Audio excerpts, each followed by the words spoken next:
Well, hello again. It's the OhioRAAM show coming to you from Southwest Ohio. We are sponsored here by the first two time stations you run into in Ohio on the race across America at Oxford and Blanchester. For the past couple of years, they've been stations 41 and 42, but sometimes as the route west of us changes, those numbers changes. So this time of year, I just say it's Oxford and Blanchester. They sponsor us, as does Mike Minium, who is the guy who puts out all the signs in the eastern part of Indiana and western Ohio. We appreciate what Mike does. And this year we have a team actually coming out of our time station for the race across America, a 4-person team. And we'll be having them on the show a little later. Tonight we're going to travel across the state of Indiana to the great city of West Lafayette and talk to Team Cycling for Autism. We're glad to have them here with us, as well as their team crew chief, and we're going to go over there now. How's everybody in West Lafayette? Great. Beautiful. Perfect. Okay, let's identify ourselves. I'm going to start with the lovely lady here on my left. Sandy Taylor, tell me a little about yourself and what keeps you ticking. Well, I'm Sandy Taylor, and I'm from Washington State. I've lived in West Lafayette for almost 4 years, got a job at Purdue University at the veterinary hospital. I'm a veterinarian, and just started riding maybe about 5-6 years ago, starting out with some small triathlons, and I actually had a mountain bike for a while and did some mountain biking, and then finally graduated to a road bike and started riding in some longer touring type rides. And there's a great bike club in West Lafayette, and so when I moved here, I started riding with the club, and I just started riding more and more, and then met Craig at work, and we decided that we would go ahead and try this. Okay, and I'm going to go over to my right all the way there and ask Craig to introduce himself. I'm Craig Thompson, and I'm originally from Oklahoma. And I also work at Purdue University at the veterinary teaching hospital. And I've been there since 2003, so a little bit longer. And I've been riding bicycles for a long time, back to the Huffy days of dirt biking and trying to kill myself mostly. But I didn't get a road bike until I was at school at Oklahoma State, and I liked it a lot and kind of gradually bought nicer and better bikes. And then when I met Sandy, got involved with the bike club and started doing a little bit more of the ultra cycling events. Well, before we go on, I just want to say I should introduce myself. I'm Lee Kreider. I host this show. We're starting our 3rd year, and we're just getting almost close to our 60th show. I've kind of lost track of the numbering because we're recording shows now, and so we kind of get out of whack a little bit as far as numbering goes. But we're very close to the 60th show. This may well be it. And I want to say, before I go any further, that those of us who love animals love our veterinarians. In fact, I think we have a closer relationship with our veterinarians than we have with our family doctors. The reason the door is open behind me here is because my dog is that time of evening when he wants to put in an appearance, so I figured I might as well just open the door and let him in, and he may show up here, who knows. But thank you to all veterinarians for what you do. We appreciate that a great deal. Now the gentleman there in the center, we need to introduce him. Jerry, tell me who you are. And well, I'm Jerry. I'm a native Californian transplanted to West Lafayette, Indiana. I've been a practicing massage therapist for over 30 years and landed in West Lafayette in 1988. I've been here pretty much ever since. And Sandy found me over a year ago looking for some relief from her powdered up legs from some of the realization of what ultracycling is about, I'm sure. But sought out some massage therapy and through some conversation and whatnot, we just kind of started this relationship that I said, you know, if you ever get the urge to do RAM, let me know. And next thing you know, here I am. So you're going to be the crew chief, I understand. If they'll put up with me, yeah. Yes, he is. Well, tell me a little bit about your background. You have had some experience in crewing for distance races, have you not? Yeah, I did my first RAM in '89 with Dave Tanner solo. Okay. And that was my very first experience with RAM. Met Dave through a triathlon mutual friend. Dave expressed to me that in RAM, you know, if you don't have good massage, you're probably not going to do very well. So he was convinced that one of his first key pegs for his RAM was a good massage therapist, and we met and talked for over a year before that. And then I did my second RAM in 1990 with Al Muldoon, kid out of St. Joe, Michigan. We finished fourth that year. Al wasn't completely sold on the massage aspect as much as you know, the guy was pretty cheap and he knew how to crew. So when Al asked me to do it, I said I would love to do it, just because it's, as a massage therapist, it's kind of neat to watch these guys work. And then you get into the realization of what it really takes to do RAM. It's not just riding the bike, it's all the other aspects that come with it. And then in 2008, I crew chiefed with Dave Tanner in a four-man trip with Team Theraplane.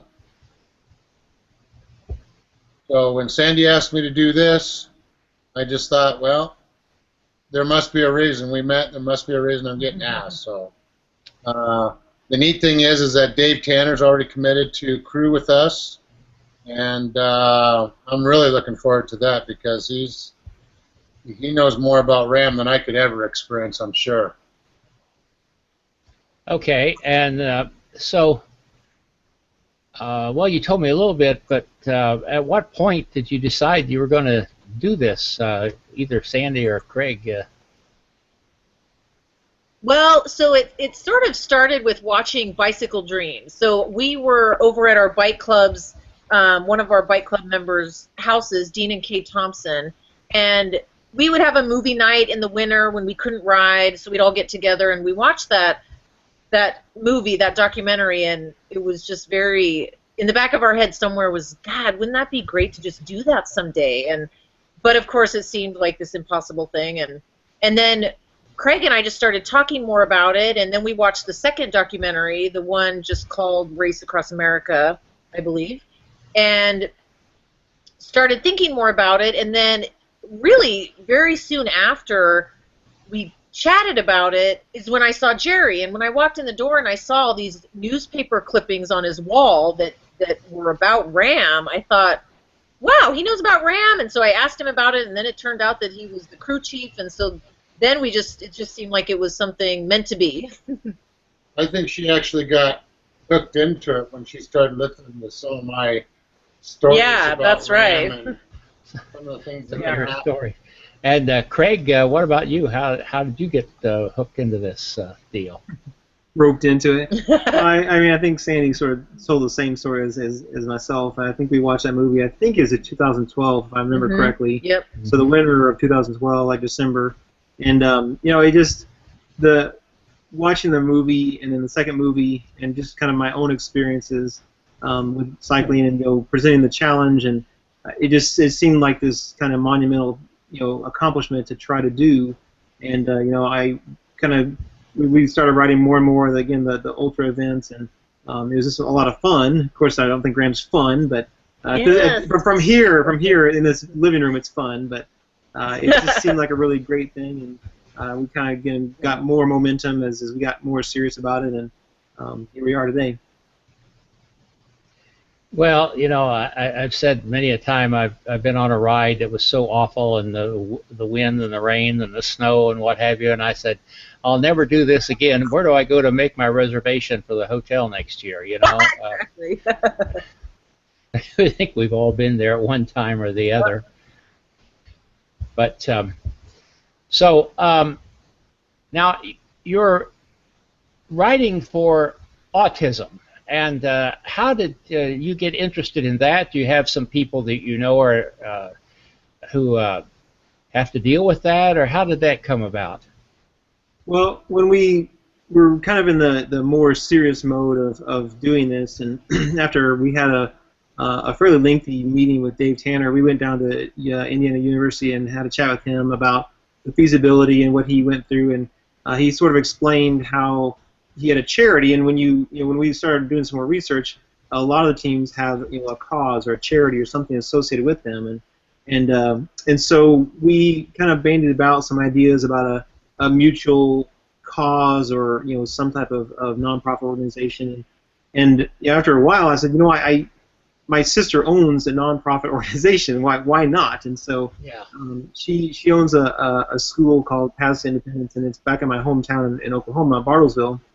And we talked with her a little bit about it, and she said, why not? It seems like a great idea. And so we worked with her to sort of align all the pegs there to have them as our charity, and it's so far it's working out great, and we'll get to have some of the benefit of the donations to help us do this thing, and then in the end they also benefit by getting their name out there, just the overall cause of autism, having it on our jerseys and right across the country, and then also the school itself will benefit from the donation. And what's the name of that school again? I saw it on your website, but it's called Paths to Independence. Okay. And you will see there on the screen the website for the team, cyclingforautism.com. And again, you don't really have to remember that because I'm going to put a link in the show notes for the show, which you will find at OhioRAAMshow.com. You'll see that several times during the show. But you can go there and you can find out more about the team and how to donate. I've been. This wasn't a reason I started the show, but like a lot of projects, once you get into it, you find yourself kind of drawn to various things. And the charitable aspect of it became very interesting to me. I think I always try to emphasize that whenever I can. But I don't know a lot about autism, to be frankly. I have one. My wife has a friend who has a child with autism. She graduated from high school now, and I didn't know it until she told me. So apparently there's a lot of different functional levels for the disease. Yeah, a lot of people refer to it as autism spectrum. And if you go to the website, it does explain some things. And in Googling autism, you'll get 6 million hits. It's not a hard thing to find. And you're absolutely correct. And that's one of the things that my sister's school helps with their students is gaining their functionality and allowing them to be independent if their level of spectrum allows it, and basically to maximize their ability to function essentially in more of a quote unquote normal fashion. Yeah, well, like I said, if anybody wants to make a contribution, it's going to be fairly easy to do. Go to the website cyclingforautism.com. That's an easy one to remember, but it will be on the show notes right below the video. You'll see a link to it, and you can go there, click, and if you'd like to find out more or donate, that's a good place to go. Let's go over to Jerry there. Jerry, tell me a little bit about your crew, your crew strategy. Have you got them all lined up, or you need more? There's some you like to get rid of? Well, I haven't met them all yet. That's the beauty of. Besides Dave Tanner, it's going to be pretty much a virgin crew. Nobody's ever done RAM before. As far as the strategy is getting everybody back home safe and sound. In 2008, I was very proud of the virgin crew. We did it with no time penalties, which is rare in a RAM to do something like that. No time penalties in a virgin crew. So I was really proud of that. And I'm going to try and stay within Sandy and Craig's philosophy is that, we want to have fun, but I'm stressing safety.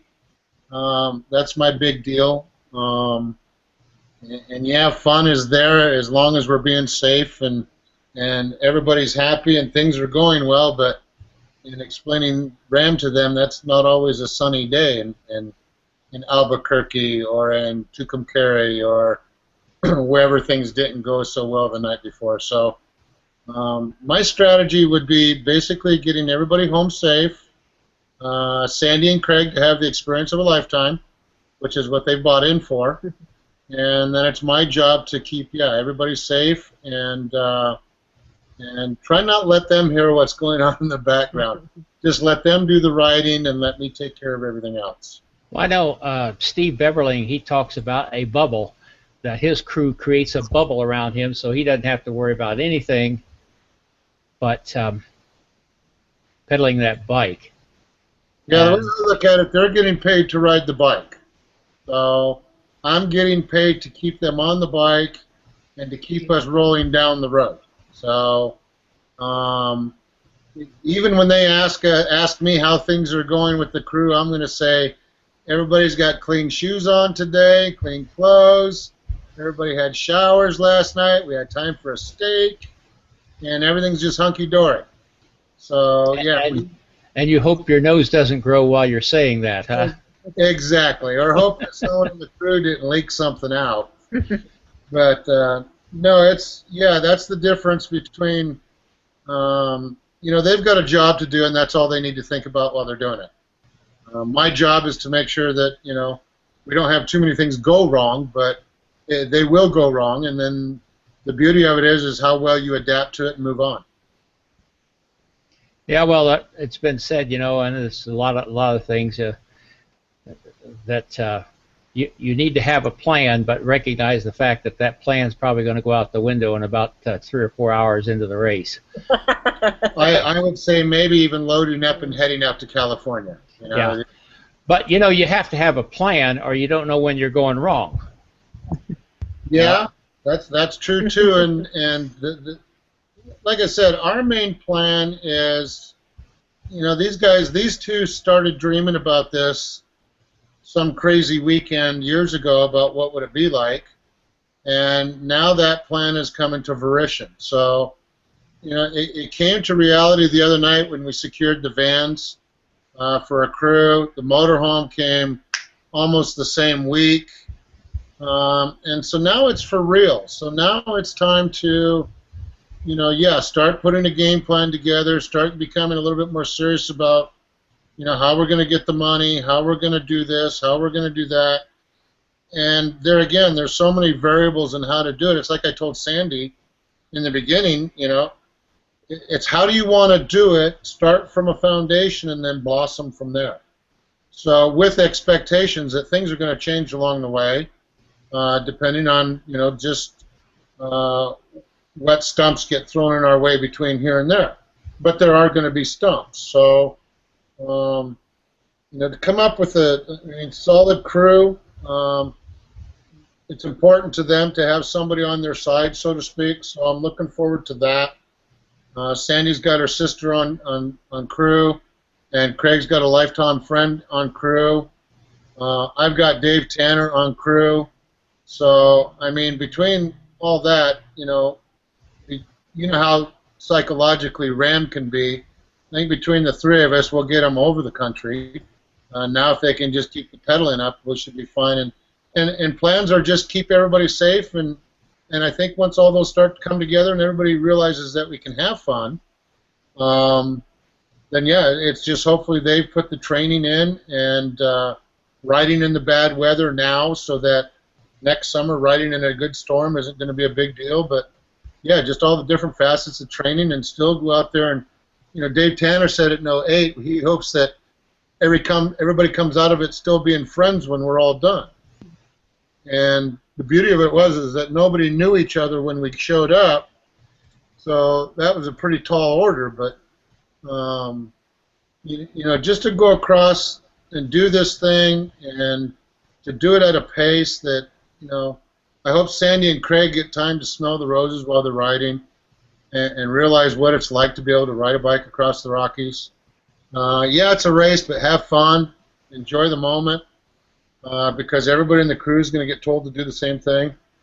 I just wish they would run the race through Monument Pass like they did in the old days, because that in itself is worth the trip. You know, sunrise riding through Monument Pass, that's worth the ticket. Hard.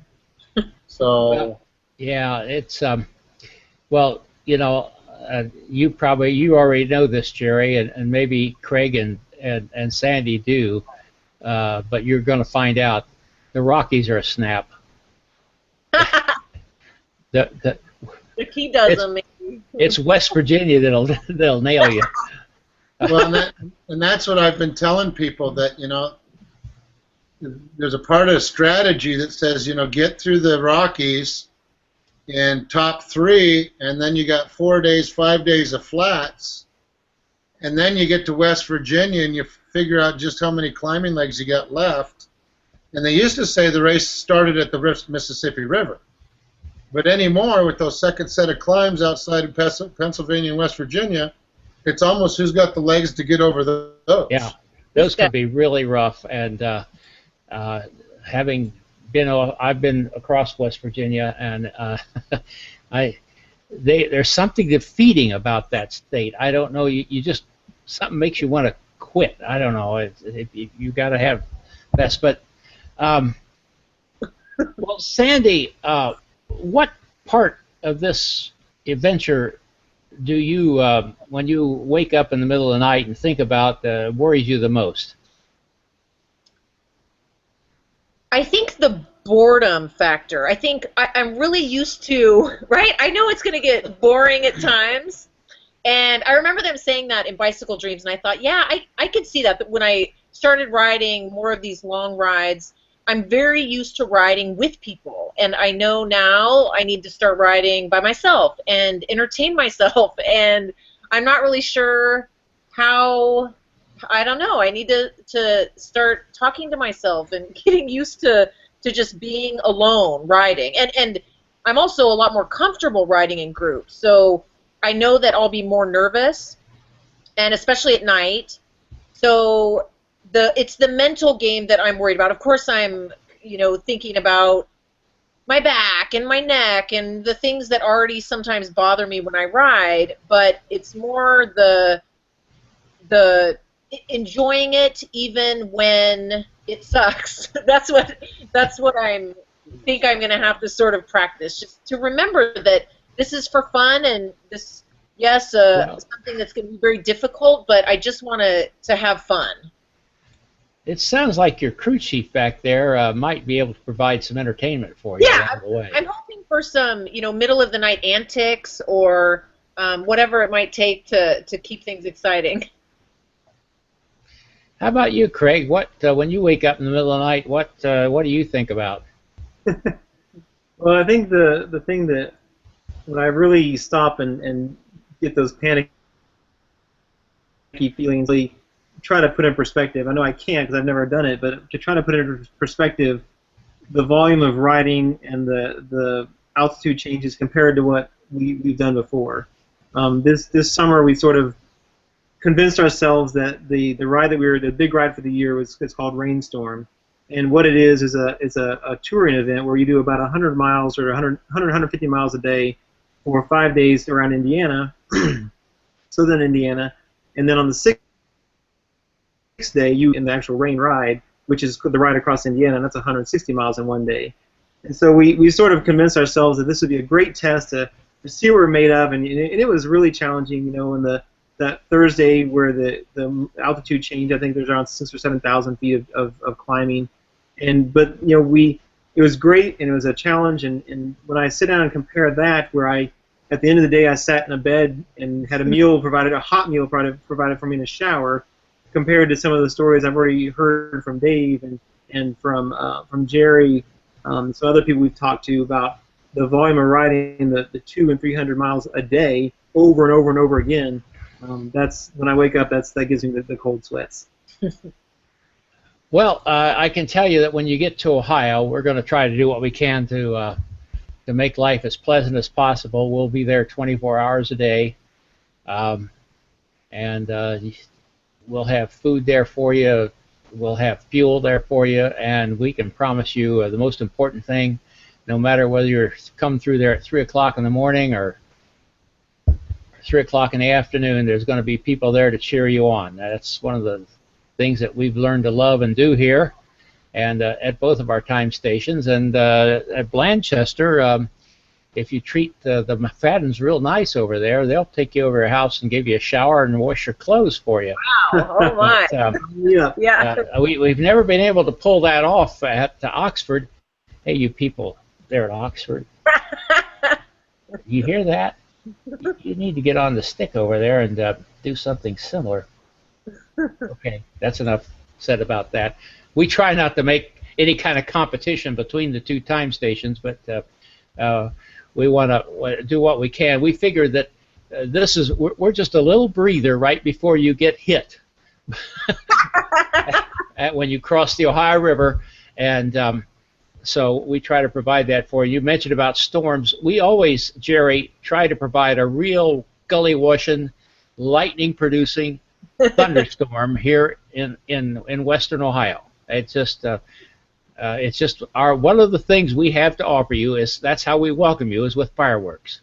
Well, I can remember in '89 with Dave Tanner going through, I think it was Brant, Ohio, and you talk about laundry and stuff like that. I was in the motorhome waiting for Dave to come along because there was a rest stop there in Brant that we were going to do a shift change, and one of your thunderstorm, lightning, wind, gully washers come through, and Dave just made it to the rest area that we were meeting at. But with the rain and stuff that came through, we spent about the next hour and a half doing massage. Just because we didn't feel real safe about putting them back out on the road at the time. I'll remember that rain for a long time. The first time I've ever done RAM laundry with my feet in a bucket, standing in a rainstorm. So, Ohio's famous for weather during RAM. Yeah, we've had, in fact, we've had the road closed. I was working the night shift at Oxford once, and there's a little creek or sluiceway or something you call it, ditch goes right by the time station, and the water kept coming up higher and higher and higher, and finally I thought, I'm going to have to move my car. I'd gotten in and out of the car, and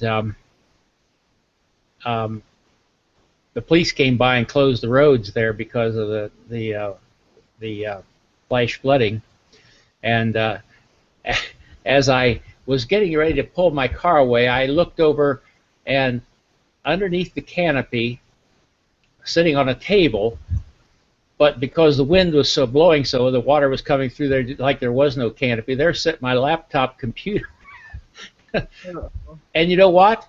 It survived. I was quite amazed. But yeah, we produce some good weather here. Well, listen, let's just ask each of you what kind of final thoughts you have as we start to wind this down. Sandy, let's start with you. Any final thoughts before we go home?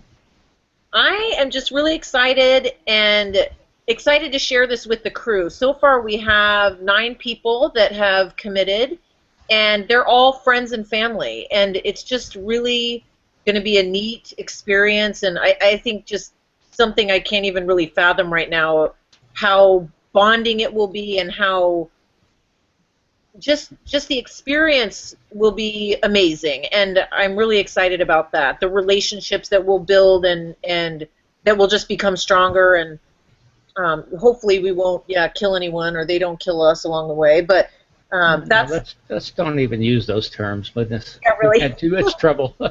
Yeah, but yeah, so that's what I'm most excited about. Yeah. Jerry, what kind of thought would you like to leave us with? Just as not too many people get to do RAM, let alone 4 times. So, every time I've done it, I've changed as a person. I've grown. I've learned. And if I can say one thing about your people in Ohio, that from a crew chief or a crew person standpoint, we love the hot coffee when we come into town. We love the 5 or 10 minutes worth of talking that we can do. A lot of times we're having to rush ourselves off because we're having to catch up. But just want to remind everybody, it does make a big difference to us as crew members, because like Sandy said, if you think they get bored, just think what we get bored like. So, you know, all the people that come out and wish them luck and hooray, and the home-cooked rolls and that get handed out, yeah, we love it. We wish we could stay and talk longer, but it does make a big difference. We're away from home. So, yeah, that hometown atmosphere and feeling, it does make a lot of difference. So thanks to all the people that do come out and support RAM the way they do, especially in Ohio. But, yeah, just to enjoy RAM again and learn more, and, you know, any time I can watch two people succeed at a plan and be a part of their wheel, it's a neat thing. So I'm looking forward to working with these two, and you can't really see them from the webcam, but from a therapist standpoint, Craig's going to be fun to watch. I can already tell you this right now. What about me? Well, you know, we've got room for you down the road, but it's going to be fun watching both of these work, and they're both, you know, Sandy's a big girl, so she's going to be fun to watch climbing. But I bet it'll be funner to watch. You're digging a hole for yourself there, Jerry. Jerry, just stop talking. Like I said, if they'll have me. So, but yeah, just looking forward to that again. So. Well, good, and we love to do what we do. It's our little contribution. We enjoy seeing the courage, and it seems like a lot of make or break decisions are made right through here in Ohio. And I would tell anybody watching, if you're in the Midwest and you want to see this race, our two time stations are a good place to come at Oxford and Lancaster, Ohio. We'll be telling you more about the times and dates and things like that as we get closer to the race next June. But there's somebody there all the time, round the clock at the time stations. There are people there who have been involved in this race for a long time, and they are able to interpret to you, tell you what's going on, why it's going on, give you some of the rules and regulations and all that sort of stuff.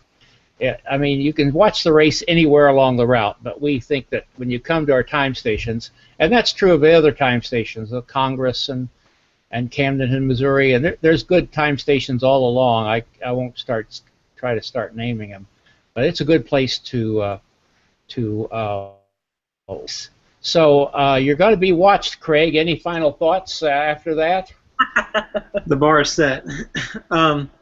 Yeah, I think for me, it just represents really a truly once-in-a-lifetime opportunity, and this phenomenal, really epic challenge, you know, mental, physical, and to be able to do that, you know, with our friends and family, and you know, we've already sort of toyed around with, you know, being able to see some of my, you know, people that I know from Oklahoma, and perhaps even some of the school as we go through Kansas, some of our friends as we go through Indiana, and then, you know, whoever is lucky enough to be there at the end to share that with us, hopefully our families. You know, and to be able to do this all really for a great cause, as well as, you know, it's personally hits home for me because it's my sister's school, so it's a little bit added juice for me. But it's gonna be, I think it's gonna be really a great time. Sure, and if we do a little stirring up, we might find some people along the route who either have had to deal with autism or just concerned about the cause, might come out and say hello, and that's happened again and again. I've seen that with other causes. I've seen people stand out in the middle of the night to see a team go through that was representing something that they cared about, and those probably are the best fans you'll have. So, well, listen, I want to thank every one of you for being here with us, taking time out, and we wish you all the best. We wish you safety first, as Jerry mentioned again and again, and fun, and I think you'll do well. Just keep your spirits up, and remember, there's people here in Ohio that want to see you. So if you can get this far, you can make it the rest of the way. Okay? Downhill. Downhill Well, we only wish, but Yeah, downhill. so thank you so much. And as we're finishing up here, I want to again put the team name up there, Cycling for Autism, and their website. That'll be on the show notes.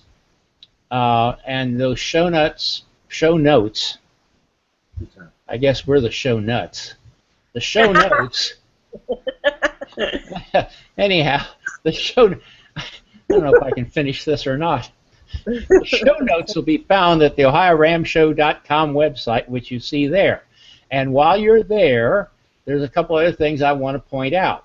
First of all, you'll find some websites that you can go to. You don't have to remember any of these because you can just go to the show notes or the show website, and you'll see on the right-hand side these links. OhioRAAM.org, that's the website for the time stations. Of course, the RaceAcrossAmerica.org, that's the official website for the race.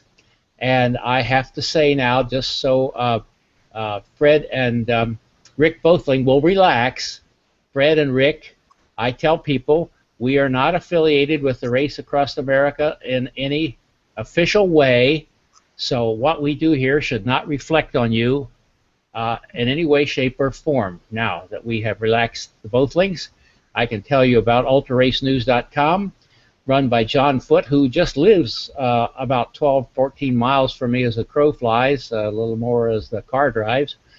But everything you want to know about ultra cycling, you'll find there. What has happened, what's going to happen, articles on equipment, nutrition, training, you name it, at ultraracenews.com. Please don't avoid, or I should say, please go to that site. You can sign up for their newsletter and get the information there. And all those sites, including the site for tonight's show, the Team Cycling for Autism, will be on the OhioRAAMshow.com. I'd like to have a email telling you when a show is coming up, or when a show has been posted, I should say. There's a place where you can sign up for that. If you have any comments about the show, there's a place you can do that there. And if you'd like to send a message to me directly, just scale down there to the old guy standing in the ocean with a bike over his head. That's me when I was younger and not so gray, and a little thinner too, for that matter. But anyhow, click on that and it'll take you to a place where you can send me a message as well. Please help us with the show, because helping the show helps ultra cycling. You can do that by sharing this when you see the post on Facebook or Google Plus or Twitter. You can do that by giving us a like or a +1 or a comment. How these social media work is the more of these things that we get, the more people see them. The more people see the show, the more people find out about ultra cycling and about the Race Across America. So that's something you can do to help the sport. Doesn't take much, and we appreciate it as well. Thanks, gang, for being with us. Thanks for having us a lot. Thank you. Yeah, we really enjoyed it, and we'll be looking for you here in Ohio. And thank you all for watching the show tonight. And with that, we're going to click the stop broadcast button and say good night.